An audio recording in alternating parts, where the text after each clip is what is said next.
Assalamualaikum warahmatullahi wabarakatuh. Bismillahirrahmanirrahim. Alhamdulillahirabbil alamin wassalatu wassalamu ala asyrafil anbiya'i wal mursalin sayyidina maulana Muhammadin wa ala alihi washabihi ajma'in, amma ba'du. Qala ta'ala fi kitabil karim, subhanaka la ilma lana illa ma 'allamtana innaka antal alimul hakim. Qala rabbi zidni ilma warzuqni fahma, rabbi shrah li sadri wa yassir li amri wahlul 'uqdatam min lisani yafqahu qawli. Faslun wa syara'itus sholati qabla ad-dukhuli fiha khamsatu asya'a. Faslun ay hadza utawi iki iku faslun ana fasal suci. Wa syaraitu sholati utawi pira-pira syarate sholat qabla dukhuli ing dalam sadurunge manjing, sadurunge mlebu fiha ing dalam sholat iku khamsatu asya'a, lima pira-pira wiji-wiji. Di sini kita sudah sampai pada fasal yang menjelaskan syarat-syarat sholat sebelum kita masuk ke dalam sholat. Ada syarat-syarat tertentu.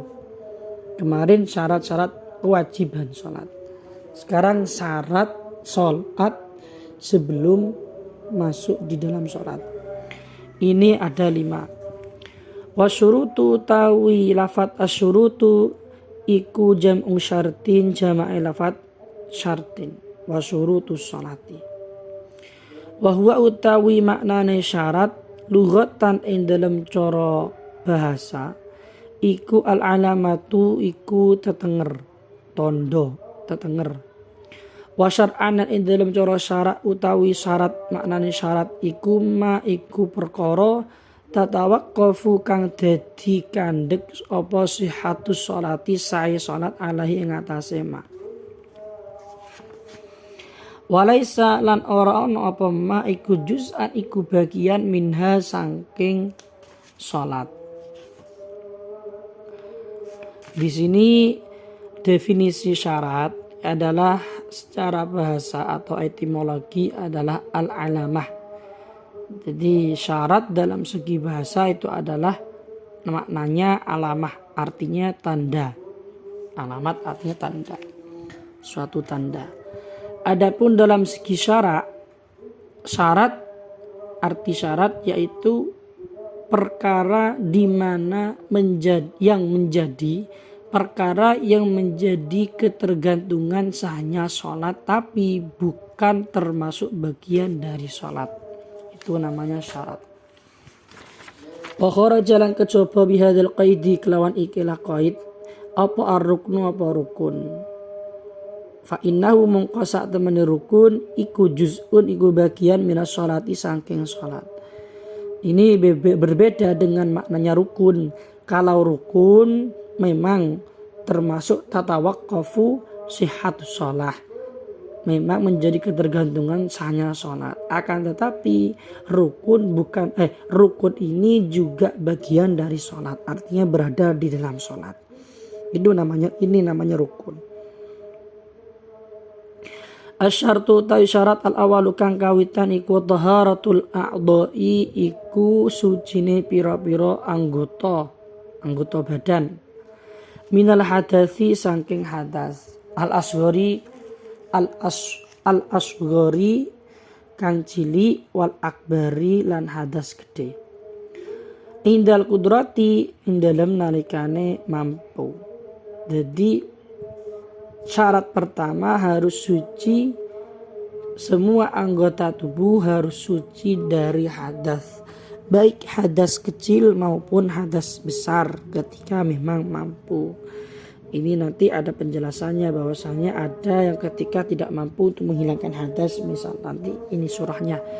Amma faqidut tahuraini, ini contoh yang ketika memang tidak mampu, ya dikarenakan tidak ada debu mungkin dan juga tidak memiliki air.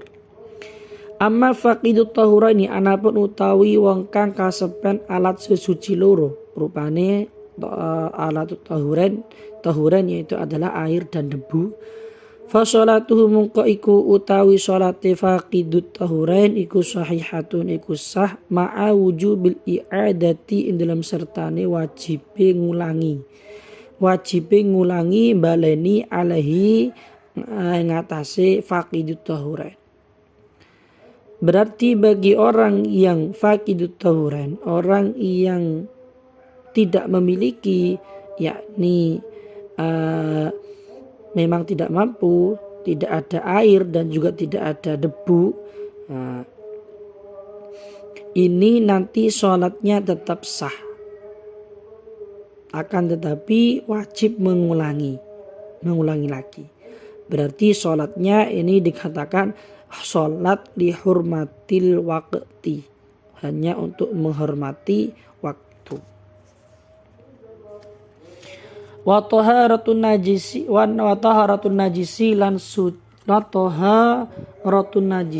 lan suci sangka najis. Ai taharah minan najis, suci sangka najis. Alladzi kang la yu'fa kang ora disepuro apa anhu saking alladzi najis. Fi thawbin ora disepuro fi thawbin ing dalem klambi wa badanin lan awak wa makanin lan panggonan. Syarat ini sama taharah ada dua, ini taharah hadas dan juga taharah suci dari najis yang tidak dimakfu untuk pakaian, tubuh dan juga tempat.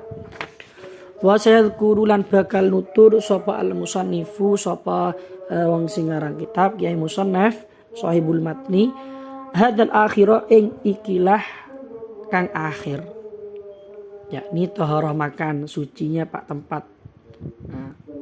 Qoriban hali parak. Wasani utawi syarat kang kaping pindho iku satru launil aurati, nutupi warnane aurat indal kudrati ing dalam nalikane mampu. Syarat yang kedua, syarat wajib sholat di dalam kedua sebelum kita masuk ke dalam sholat, sebelum melakukan sholat, yaitu harus menutupi warna aurat ketika memang mampu. Artinya ini nanti yang dimaksud dengan menutupi aurat di sini itu adalah menutupi bagian atas dan bagian samping. Bagi bagian bawah ini tidak apa-apa kalau kelihatan, bagian bawah sarung semisal. Walau kana dan lamun ono sapa syahsu sapa awa-awaan iku kholian iku wong kang walau di sini goyah bukan walau syarat. Walau kana hale senajan ono sapa syahsu awa-awaan iku kholian iku persepen fil dzulmatin ing dalam petang-petang. Walaupun dia bersendirian di dalam kegelapan, ketika hendak sholat tetap wajib memakai pakaian yang bisa menutupi warna aurat. Fa'in ajaza mukalamun apes sapa syakhs apes, yakni orang mampu, tidak mampu. Apes ansatria saking nutupi aurat, sholat sapa syakhs arian hali wong kang udo. Wala yumi ulan ora awih isyarah sapa syakhs birruku'i kelawan ruku' was sujudi lan sujud. Bal yutimu balik nyempurnakna sapa syakhs huma ing ruku' was sujud. Wala i'adat lan ora baleni iku maujud lan ora wajib baleni iku maujud alaihi ing atase syakhs. Di sini ketika seseorang tidak mampu menutupi aurat, semisal ini nanti cara sholatnya ya telanjang tidak apa-apa. Di sini gambaran seorang tidak mampu biangkana seperti dia tidak menemukan perkara yang tidak menemukan sama sekali perkara yang bisa menutupi auratnya, atau dia menemukan alat untuk menutupi aurat tapi najis, dan tidak bisa mensucikan dan tidak mampu mencari air atau tidak ada air yang bisa mensucikannya. Atau dia berada di dalam tempat yang dipenjara, dihukum dipenjara di dalam tempat yang di situ najis semua. Dan tidak ada kecuali pakaian yang dibuat tikar, yang dibuat lesehan, tapi terkena najis. Maka caranya dia sholat dengan cara telanjang. Dan tidak wajib mengulangi nanti. Andaikan dia diberi seseorang, dihibai atau yakni diberi seseorang, ini baginya tidak wajib untuk menerimanya. Karena suatu pemberian ketika diberi itu ada unsur minnah, ada unsur pengungkit-ungkitan nanti. Menurut kaul ashah, pendapat yang lebih sahih, ketika diberi pakaian tidak wajib menerimanya. Tapi kalau dipinjami, beda ya antara hibah dan dengan ariyah. Kalau dipinjam wajib untuk menerima pinjaman tersebut. Karena lemahnya apa? Lemahnya unsur pengungkit-ungkit nantinya. Ketika tidak menerima pinjaman tersebut, sholatnya tidak sah. Karena dia termasuk orang yang mampu menutupi aurat. Bahkan wajib baginya untuk meminta tolong pada orang lain temannya untuk meminjamkan pakaiannya, wajib baginya. Kalau memang teman yang mau diminta tolong itu memang ada ridho darinya. Wa yakunu lan ana apa satrul aurati apa nutupi aurat iku bilibasin iku kelawan pakaian tohirin kang suci.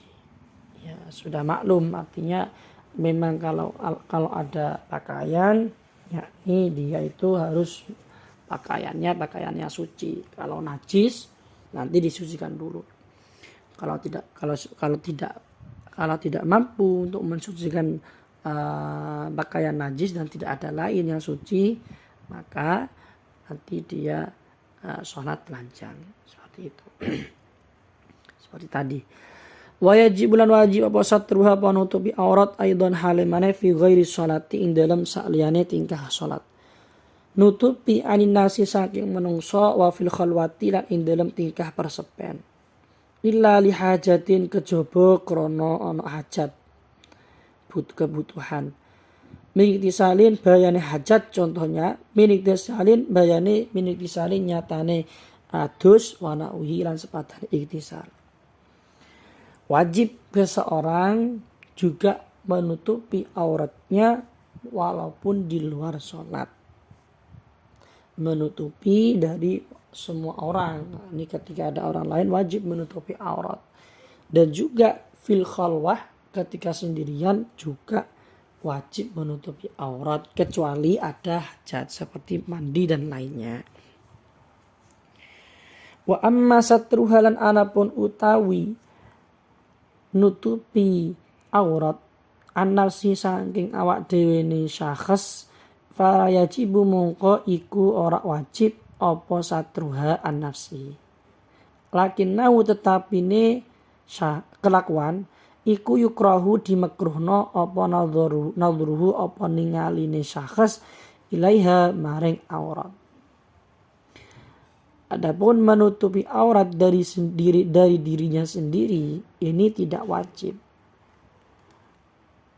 Tidak wajib akan tetapi nanti haram kalau hukum melihatnya menurut aurat hukumnya nanti makruh. Ketika tidak ada hajat. Kalau ada hajat melihat auratnya sendiri tidak masalah, ini tidak makruh.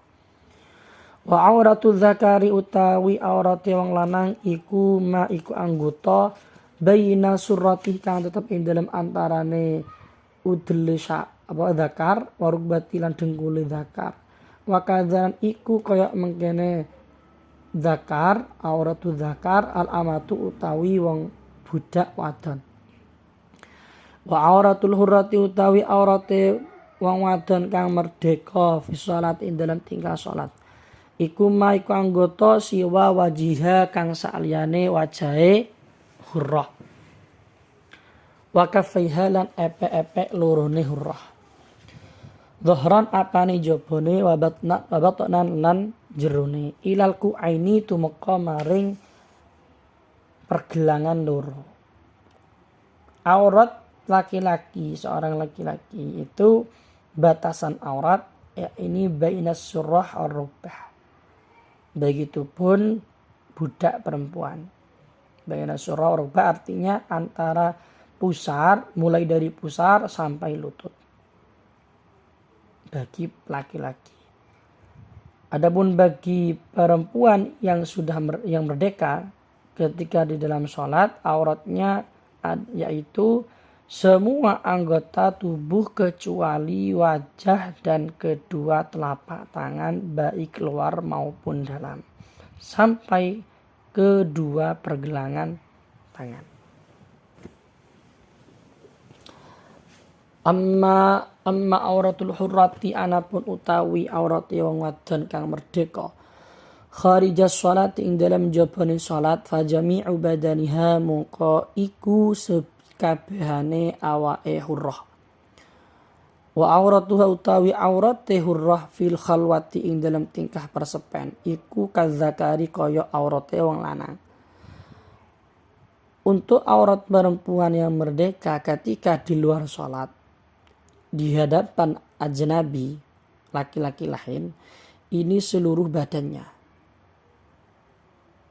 Dan ketika dia berada di hadapan perempuan tapi kafir, karena perempuan kafir ini termasuk orang yang kita anggap tidak adil dan tidak sama sekali tidak bisa dipercaya. Auratnya nanti ya ini anggota yang yakni fama ada ma yabdu an indal mihnah. Ya ini itu adalah anggota yang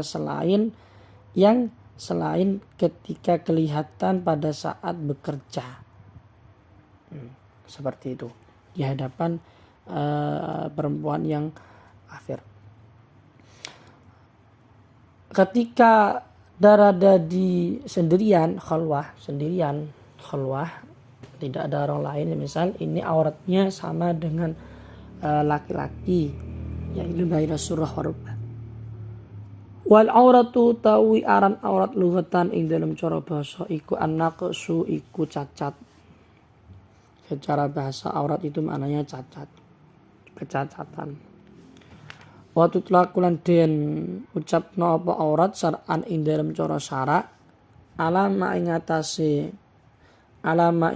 perkara yajibu kang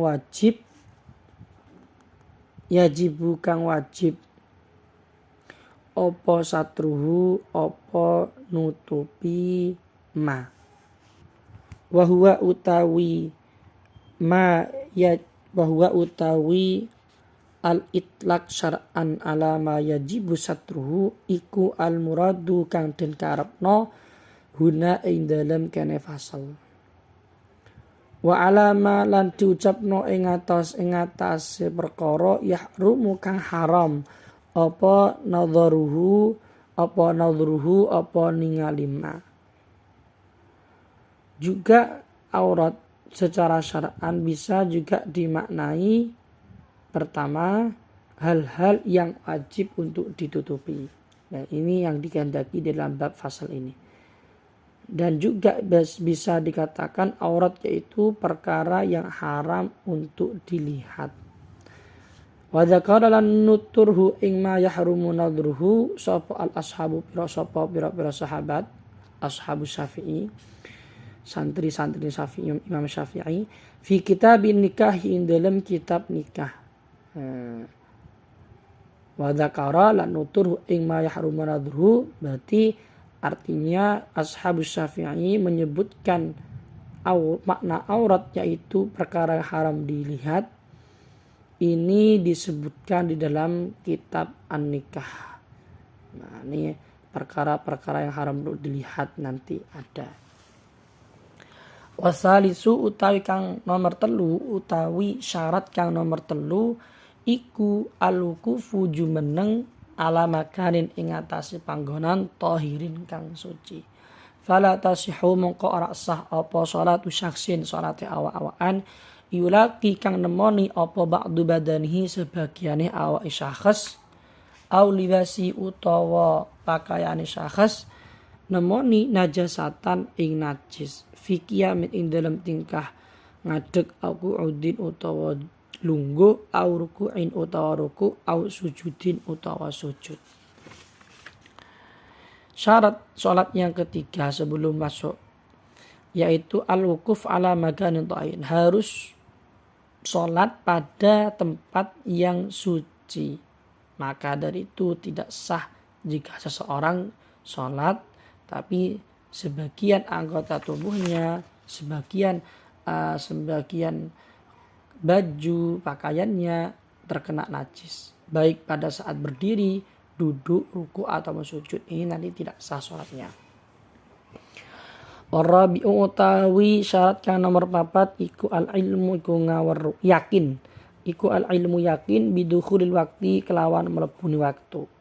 Au dhannu dukhulihi utawa nyono melebuni waktu bil ijtihadi kelawan ijtihad. Yang keempat, syarat yang keempat adalah harus yakin bahwa waktu sholat sudah masuk. Atau ini tingkatan pertama harus yakin. Kalau bisa yakin. Kalau nggak bisa yakin atau dia hanya menduga saja. Menduga bahwa oh iya ini adalah waktu sholat sudah masuk. Dengan cara ijtihad. Falau sholat mengkolamun sholat sopo syakhs bighairi dalika kelawan tanpa mengkono kelawan sakliyani mengkono ilmu bidukhulil waktu au dhannu dukhulihi bil ijtihad lam tasihha mungko ora sah apa sholatuhu sholate syakhs wa in sadafa hale senajan nepai utawa beneri sapa syakhs al waqta ing waktu. Maka jika seseorang sholat tanpa ada dhon ijtihad sudah masuk waktunya atau yakin masuk waktunya sholat tanpa didasari itu, maka sholatnya tidak sah walaupun dia bertepatan yakni sesuai dengan waktunya, walaupun kenyataannya dia sesuai dengan waktunya. Wal khamisu tawi syarat kang nomor 5 iku istiqbalul qiblati madhep kiblat ail ka'bati tegese Ka'bah.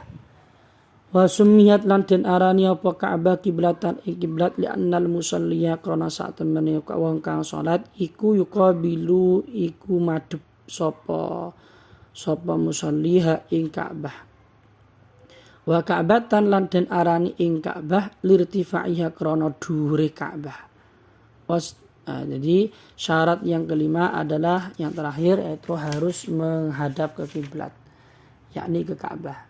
Di Ka'bah disebut kiblat ya karena orang yang sholat kiblat itu maknanya ya di hadapan. Berarti karena orang yang sholat ini menghadap ke Ka'bah, maka dia disebut dengan kiblat. Disebut dengan Ka'bah karena makna Ka'bah sendiri itu adalah tinggi, makanya disebut Ka'bah. Wastiqbaluha utawi madhep kiblat bisadri kelawan dodo iku syartun iku dadi syarat liman kedue wong qadara kang mampu sapa man alaihi ing atase istiqbal. Adapun menghadap kiblat dengan dada, kalau kepala tidak wajib. Yang wajib itu adalah ke bagian dada. Itu adalah syarat bagi orang yang memang mampu. Wastasna lan ngejabakna sapa al-musannif sapa kiai musannaf wong sing ngarang kitab. Mindarika saking mengkono-mengkono syaratul istiqbal ma ing perkara zakara kanutur sapa musannif ing ma biqaulihi kelawan pangendikane musannaf. Ndika ing wa yajuzu tarkus istiqbal qiblah ila akhirih. Di sini ada pengecualian musannaf. Musannaf mengecualikan ada perkara kondisi di mana tidak wajib menghadap ke kiblat. Yaitu wayaju julan wenang apa tarku istiqbal kiblati ninggalno madhep kiblat fi sholati ing dalam tingkah salat fi halataini ing dalam tingkah loro. Rupane fi syiddatil khaufi ing dalam banget wedi fi qitalin ing dalam peperangan mubahin kang di wenangno. Anane salat fardhon iku salat fardu kanat ana apa as-shalatu salat au naflan utawa iku salat sunnah. Ada dua kondisi di mana diperbolehkan diperbolehkan untuk tidak menghadap kiblat di dalam salat. Yaitu pertama ketika syiddatul khauf, dalam kondisi ketakutan yang sangat, seperti di dalam peperangan zaman dulu, peperangan tapi ya peperangan yang diperbolehkan. Berbeda kalau yang tidak diperbolehkan, seperti berperang melawan para bughat misal, pemberontak. Ini tidak diperbolehkan nanti karena peperangannya tidak diperbolehkan. Dan juga al-qital al-mubah seperti halnya, yaitu contohnya seperti qital di sini, contoh yang lain al-firar al-mubah, lari dari ketakutan tapi yang diperbolehkan larinya, seperti lari dari orang-orang zalim, lari dari hayawan buas atau orang-orang kafir. Ini ketika dalam keadaan sholat, semisal kok ada zalim yang mau mengejar dia boleh nanti berlari. Wa fin nafilatinan ing dalam sholat sunnah, fi safari ing dalam tingkah lunga, ar-rahilati ing atase tunggangan, ing atase kendaraan. Yang kedua, kondisi yang kedua adalah sholat sunnah, walaupun sholat sunnah muakkad yang mempunyai waktu. Ini ketika sholat sunnah dalam bepergian di atas kendaraan, semisal ini tidak masalah, yakni diperbolehkan walaupun tidak menghadap kiblat. Walil musafiri mongko iku nang kedue wong kang lunga safaran kelawan lunga mubahan kang diwenangno walau kesiron hale senajan iku lunga kang cedak atanafulu utawi salat sunnah sauba maqsidihi kelawan nganceri arah tujuane si musafir. Bagi musafir yang mubah, safar yang mubah, walaupun perjalanannya hanya dekat, ini boleh melakukan sholat sunnah sauba maqsidihi, sesuai dengan arah tujuannya. Kalau arah tujuannya ke selatan, nanti ke selatan.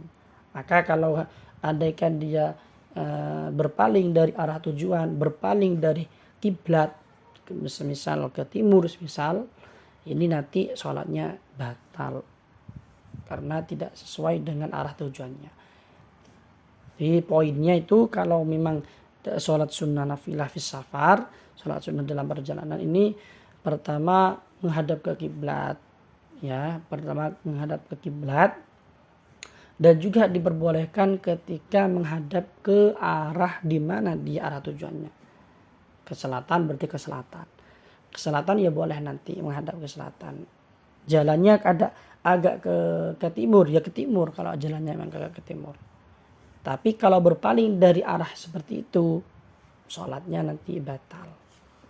Warakibud dabati utawi wong kang numpak hayawan rumangkang tunggangan, iku layajibu rawajib alaihi ngatasi rakibud dabah apa wat ujabati apa nyelehno batuke rakibud dabah ala sarjiha ing atase pelonone dabah, masalan kelawan umpamane bal yumi bali aweh isyarah sapa rakibud dabah birukuhi kelawan ruku'i rakib wa sujudi lan sujudi rakib wa yakunu lan ana apa sujuduhu apa sujudi rakibud dabah iku akhfadha luweh mengisor luweh andap min ruku'ihi tinimbang ruku'i rakibud dabah.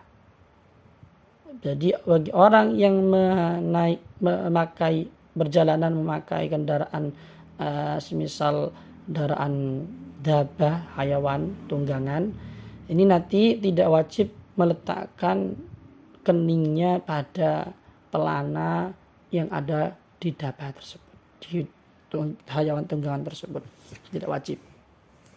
Namun dia boleh memberi isyarat ruku dan sujud. Dan tentunya kalau isyarat berarti sujud lebih ke bawah daripada ruku. Wa amal masyilan ana pun utawi wong kang lumaku berjalan tapi perjalanan dengan cara dia ingin safar tapi dengan berjalan, fayutimu mungko iku nyempurnakno sapa masyi al-masyi ruku'ahu ing ruku'e al-masyi wa sujudahu lan sujude al-masyi wa yastaqbilu lan madhep sapa al-masyi al-qiblata ing kiblat fihi ma ing dalem ruku' was sujud. Wala yamsyiran ora lumaku sapa al-masyi illa fi qiyamihi kejaba ing dalem ngaduki al-masyi wa tasyahudihi lan tasyahude al-masyi. Bagi orang yang berjalan, mau pergian tapi berjalan, ini nanti dia wajib menyempurnakan ruku dan sujudnya. Dan pada saat itu dia harus menghadap kiblat terlebih dahulu. Wala yamshi, dan dia tidak hanya diperbolehkan berjalan pada kondisi berdiri dan tasyahud. Faslun fi arkanis sholati wallahu a'lam bishawab. Assalamualaikum warahmatullahi wabarakatuh.